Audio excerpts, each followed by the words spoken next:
Well, some major concerns about Obamacare and the impact on millions of Americans after they pass away. Why people who now qualify for Medicaid should read the fine print. That's coming up.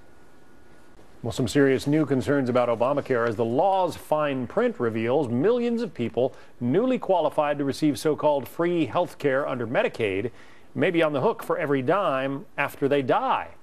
Dan Springer is live in Seattle with a story that might surprise you. Dan?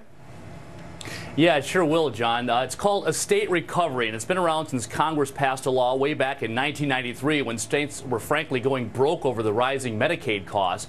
But now under Obamacare, there will be many more people affected. 6 million more people are eligible for Medicaid.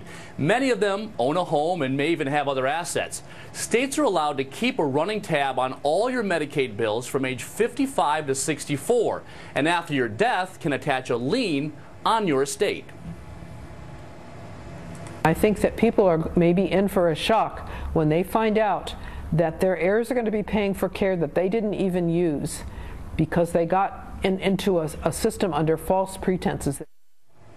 Now, the amount of money we're talking about could be huge. In 2004, states collected $361 million through estate recovery.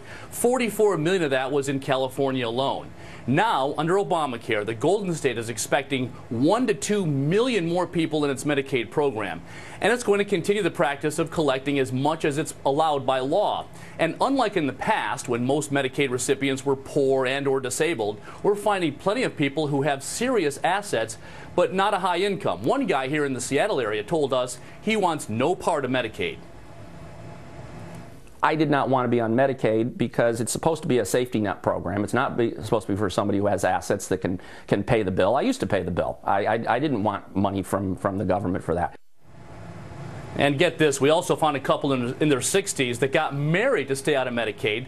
Individually, they qualified, but their combined income allowed them to buy a plan on the exchange.